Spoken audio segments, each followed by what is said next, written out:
আসসালামু আলাইকুম, welcome to my YouTube channel. তো বন্ধুরা, আপনাদের মাঝে নতুন আরেকটা ব্লগ নিয়ে চলে আসলাম। তো এই যে আমার কাছে দেখতে পাচ্ছেন যে দুটো মোবাইল, একটা ডিসপ্লে। তো এই যে মোবাইলটা দেখতে পাচ্ছেন, এই মোবাইলটা এই যে আপনার কানেক্টরটা ভাঙা দেখতে পাচ্ছেন, এই জিনিসটা ভাঙা। বাকি ডিসপ্লেটাও ভালো না, যেহেতু এটা ভাঙা, ডিসপ্লেটা চেঞ্জ করতে হইব। তো সবার প্রথম আগে আমার এই জিনিসটা লাগাইতে হইব। তো এই জিনিসটা আমার কাছে আপাতত নাই, এখন আমার যাইতে হইব একটু মার্কেটে। তো মার্কেটে যেহেতু যাবো, তো এইটাও নিয়ে যাই, নিয়ে গেলে এটা একটা বেস লাগাবো, বেস লাগানোর পর একটা ডিসপ্লে লাগাবো। আর এটার ডিসপ্লে হলো এই যে এটা ডিসপ্লে হলো এই যে এটা নতুন একটা ডিসপ্লে নিছি আর কি, নতুন একটা ডিসপ্লে। এই ডিসপ্লেটা এখানে লাগাবো। পাশাপাশি আরেকটা কাজ আছে আমার, এই যে একটা ফোন, এই ফোনটা আমি কিন্তু কিনছি। একটা মজার বিষয় কি, ফোনটা কিনছি যার কাছ থেকে, আপনার এর কাছ থেকে টাচে কাজ করতাম না, কিন্তু আমার কাছে আসার পর টাচে কাজ মানে আমি মোটামুটি চালাতে পারতেছি। এখন আবার কাজ করতেছে না, না কাজ করবে, এটা একটু সমস্যা আছে।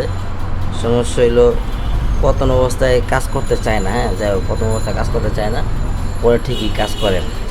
এইটা হইলো ফ্লাশ মারতে হবে, এটার লক ভুলে গেছি গা, এটার ফ্লাশ মারতে হবে। তো চলেন আপনাদেরকে নিয়ে যাই, কোথায় কী করি না করি দেখাবো। তো আমার মূলত কাজ হলো যে এটার আমি কোথায় কী করি না করি, কীভাবে কী ছাড়াই আপনাদেরকে আজকে এই ব্লগের মাধ্যমে দেখাবো। তো চলেন যাওয়া যাক। আজকে আমার একা একা মার্কেটে যাওয়া লাগতেছে, আমার সাথে আজকে কেউ নাই। প্রতি সময় তো আমরা দুজন যাই, আমার সাথে একজন থাকে, আজকে কেউ নাই। একা একা এই রোদের ভিতরে একা একা মার্কেটে যাওয়ার যে একটা কষ্ট, এটা বইলে বোঝানো সম্ভব না। প্রচুর রোদ আর গরম, এই রোদ এই গরমের মধ্যে 300 ফিট হাইডা খিলকেট যাওয়া লাগতেছে। এখানে দাঁড়াইলে এই সিনজিগুলো ডাকে, মামা কই যাবেন কই যাবেন, আমি কি মামা খিলকেট। রাস্তা পার হওয়াটাও খুব ঝামেলা, গাড়ি এত পরিমাণ স্পিডে যায়, তো মনে করেন রাস্তা পার হওয়াটাও রিক্স হয়ে যায় মাঝে মধ্যে। তো সময়ের থেকে জীবনের মূল্য বেশি, এটাই। একটু দাঁড়াইলেও লেট হইলেও একটু দাঁড়ায়া তারপর রাস্তা পারাপার হওয়া, এটাই সব থেকে ভালো। ব্রিজের নিচে আইসা পড়ছি, রাস্তা পার হইয়া ওই যে আপনার রাজুক দেখা যাইতেছে, এদিক দিয়ে আর কি ব্রিজের নিচেতে গেলে তাড়াতাড়ি যাওয়া যায়।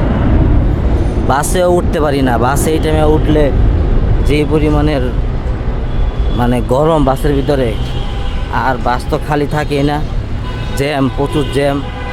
আমার বাস থেকে একটু কষ্ট বেশি হইলেও আমি হাইডে যাই, এটাই আমার কাছে খুব ভালো লাগে। আমি দিক দিয়ে হাইডে গেলে হয়তো তাড়াতাড়ি যাওয়া যাইব, কারণ না হয় ওই দিক দিয়ে ঘুরতে হইব, ওই দিক দিয়ে ঘুরলে যে রাজুক।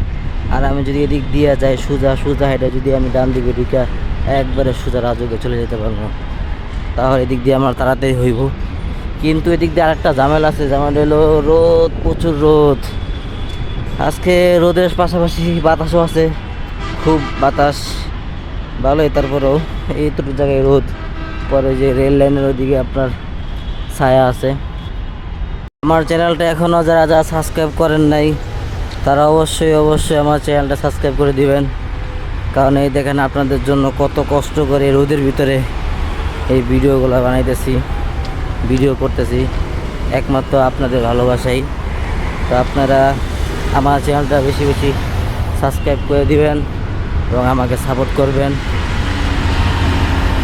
আসলে জানটা ফিরে আসে, ঠান্ডা, রোদ থেকে যখন ঠান্ডার ভিতরে ঢুকি খুব একটা শান্তি লাগে। যাই হোক, আমি দোকানে আজকে চলে আসলাম, যে দোকানে আমি কাজ করানোর জন্য আসছি।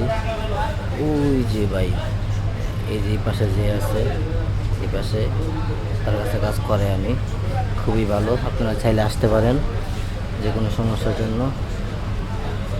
খুব নিখুঁতভাবে কাজ করতে হইব, কারণ এখানে 19 থেকে 20 হইলে আপনার সমস্যা হয়ে যাব।